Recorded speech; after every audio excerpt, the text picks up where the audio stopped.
What is going on, everyone, and welcome back to another Touchdowns to Home Runs college football segment. I am your host, Noah, and today I'm going to be giving you guys my playoff predictions for right now. I know the college football playoff committee hasn't come out with theirs yet, but that's what I'm here for. I'm going to give you guys who, if the season ended today, my top 10 would be for the playoff rankings, and who'd I have going to. I'm pretty sure it's the Rose Bowl and the Sugar Bowl this year. Those are the two bowl games I'm pretty sure that are being highlighted in the playoffs this year. So I'm about to give you my top 10, but before I do that, guys, if you love college football as much as I do, and that's a lot of what we talk about on this channel, or if you love sports in general, you have to subscribe to this channel. Trust me, we will not let you down with the content we put up. We are just a bunch of sports fans trying to make a sports community where all fans are welcome, and we just put out sports content all the time. So if you want to be a part of that, if that sounds like something that you want to be a part of, definitely hit that sub button down below and hit that like button down below right now. Now let's get into my rankings. So I'm going to start off with my 10, 9, 8, and 7. So coming in, you guys can see all the teams already, but at my number 10 is Penn State. Penn State hasn't played a game yet. Big Ten comes back this Friday. We got Wisconsin and Illinois, and then Saturday is when the rest of the slate comes in. I'm pretty sure Penn State goes and plays Indiana in Indiana this weekend, but then next weekend they have the big game against Ohio State in Happy Valley. Even though Penn State hasn't played a game yet, they're still a top 10 team, no question about it. Once they win the game this week, which I have them winning. If you haven't seen my Big Ten predictions for this week, definitely go check that out. When Penn State wins this week, I see them making a big jump up this rankings because they'll actually have a win under their belt. You'll actually see Penn State play it, and I do predict that Penn State is going to win this game pretty convincingly. So Penn State, that's why they're my number 10. Number 9, Cincinnati. I don't know a ton about Cincinnati. Cincinnati is a group of 5 team, and they don't get as much media coverage because I'm more of a big Power 5 guy, and especially SEC. That's my powerhouse, and then probably Big Ten after that. So I don't see a ton of Cincinnati, but I know they're a great football team. They're undefeated, and they definitely deserve to be in the top 10 because they have been a dominant team in the group of 5 for a while, and there's just been so much other inconsistencies in all the other Power 5 conferences that if you are undefeated, even if you're in group 5 and they are in the best group of 5 conference, they deserve to be in the top 10. So that's why I have Cincinnati at 9. Coming in at number 8, we have the Florida Gators, an SEC team who has a loss under the belt. They've lost to Texas A&M a few weeks ago. Texas A&M is a pretty good football team, and Florida did lose to a pretty good football team, but other than that, they have still shown that they are going to be one of the elite teams in college football this year. That offense is amazing. They're an elite offense. The defense is where there's holes, and that's where Florida needs to improve on and everything. But you got like Kyle Pitts and Kyle Trask out there. Kyle Pitts, I think, is caught for 7 touchdowns already, and they've had a game postponed against LSU. He's just insane. Trask is looking like a Heisman candidate. I wouldn't say favorite right now. Maybe not even top 3, but he's definitely up there if he can keep putting up big numbers. So that's why I have them at number 8. Number 7, I got Oklahoma State. I have them up at 7 because there's no way to justify them not being in the top 10, especially being undefeated in a Power 5 conference, which how many teams are there? You got Clemson and Notre Dame in the ACC who are undefeated. Then you have Alabama, and after that, the only other undefeated team in a Power 5 conference that has been playing is Oklahoma State because you had like Texas and Oklahoma lose games. So Oklahoma State definitely deserves to be in the top 10 and definitely higher up. So that's why they are at my 7th spot instead of seeing them at 8, 9, 10. This team is undefeated and they play in a Power 5 conference, so I had to put them on the higher end of these 4 teams. Next, going up into my first 2 out. And my first 2 out, we have at 6, Texas A&M.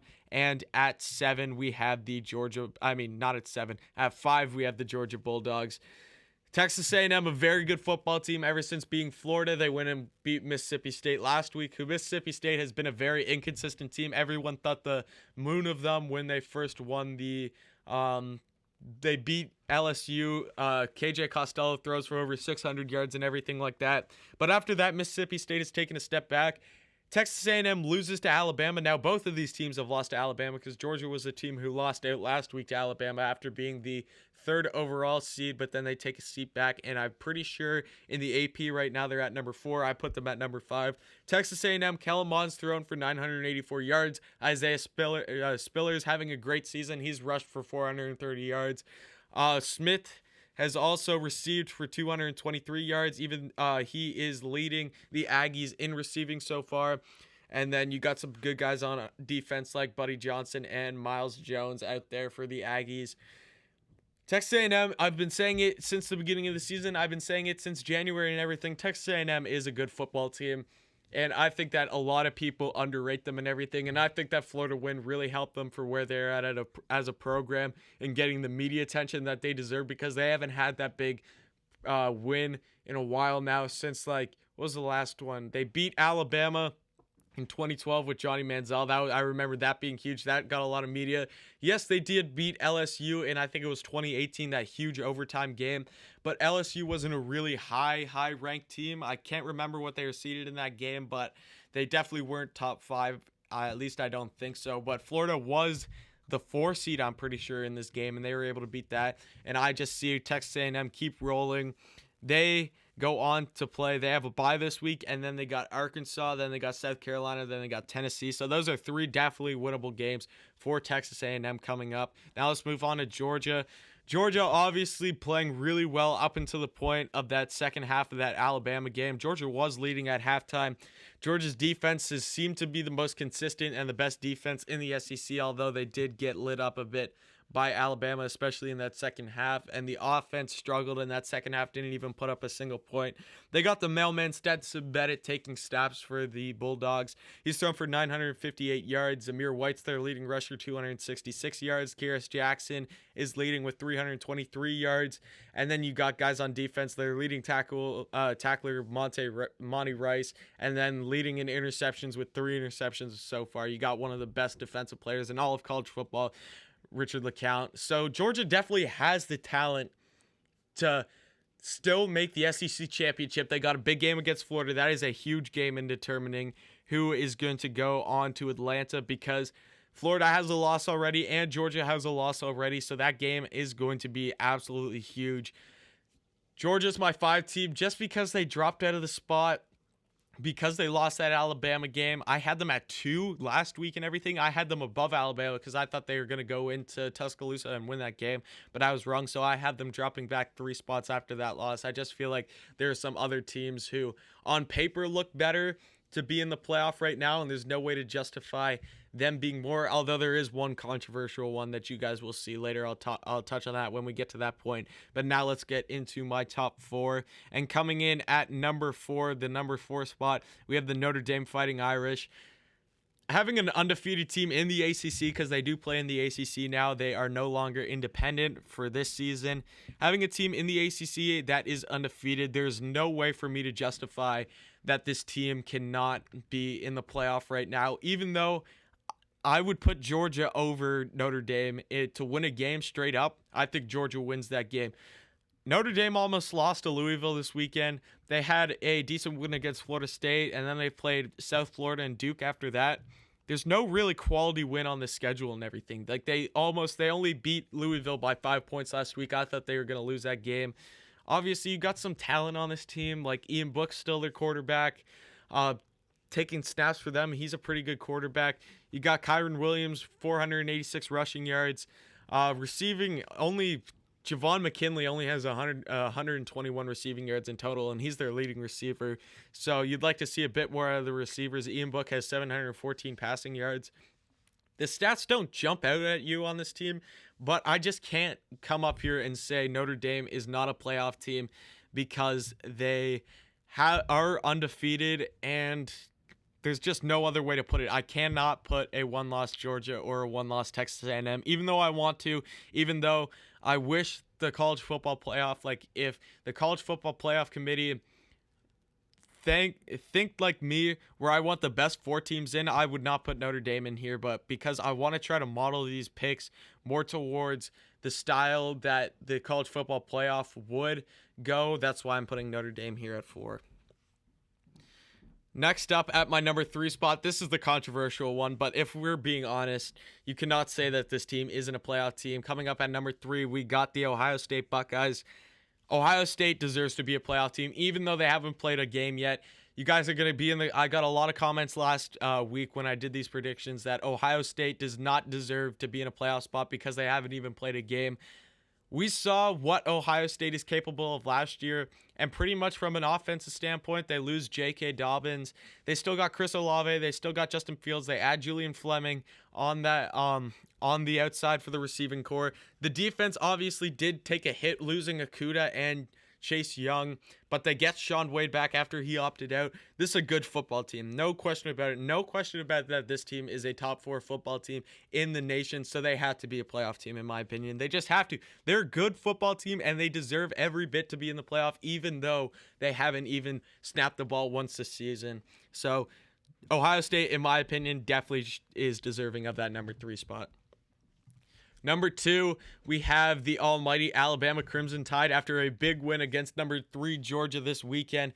There is stats all over this team. This team just pads their stats so much with all their players. Their players have amazing stats. Mac Jones has already thrown for 1,518 yards. Najee Harris rushing for 499. Jalen Waddle receiving for 557.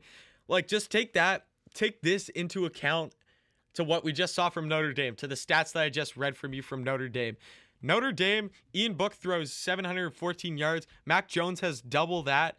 Najee Harris and Kyron Williams have around the same amount of rushing yards, but receiving, Javon McKinley has 121 receiving yards, and Jalen Waddle has 557, and you still got some other big-name guys on this receiving core, like Devontae Smith has 483 yards. John Mechie has 348. That just shows you what an elite football team looks like compared to the other teams. Like, I don't want to hate on Notre Dame here because they still are a good football team, but comparing them to the teams they've played, comparing them to Alabama, who's actually played good defenses and everything, like they put up 41 points against a very good Georgia defense, and then Notre Dame can't even put up more than 12 points against Louisville. Like, come on now. I know I'm being rough, but I'm giving you my honest opinion. This is what you want from me in this channel. I'm going to come here and talk what's on my mind. I'm not going to favor it so you guys like what I'm putting out more. No, that's not what makes sports interesting. What makes sports interesting is talking about different opinions and everything. You could agree with my opinion. You could completely disagree. I don't care. This is what makes sports great. This is what makes sports what it is. Just the different opinions everyone has about each player, each team, all stuff like that. It makes sports more entertaining to talk about. So I know I went a bit off topic there, but that's my honest opinion, that Alabama, the difference between a team like Alabama and Notre Dame, even though I have them both in my top 4, is a huge gap.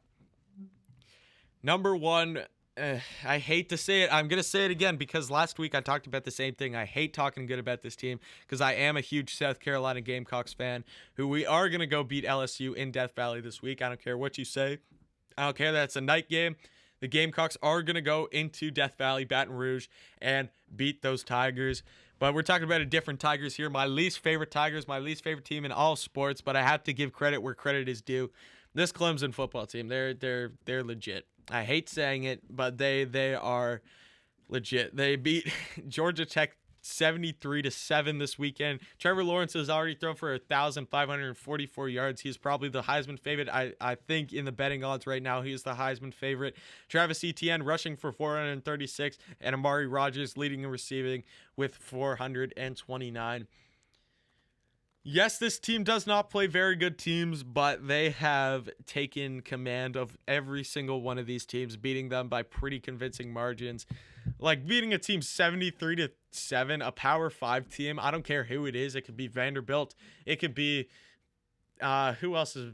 It could be Kansas. I don't care. Beating a Power 5 team by that much says something about what you're doing in your program and how you just don't take each game lightly. Like they're playing teams like the Citadel, Georgia Tech, Wake Forest and stuff. They don't care. They're going to go and play the same way as they are going to play Alabama. That is one thing that I don't want to say I like from Clemson because I don't like anything from Clemson, but that's one thing that I respect, that Clemson does take every game very seriously, and that helps them in the long runs going up against games against teams like Alabama or Ohio State, stuff like that, because you're going to prepare the same way as you were. Obviously, you're going to prepare the way for the different style of the team, but you're not going to leave any gas. Like, you're not going to take your foot off the gas for these weaker teams if you're in that Clemson team, because they are putting the pedal to the floor every single game and just running over these teams. So those are my playoff rankings right now, guys. Thank you so much for watching this video. I really appreciate it, guys. Definitely hit that sub button down below. Definitely hit that like button. Thank you for watching, and come back next time.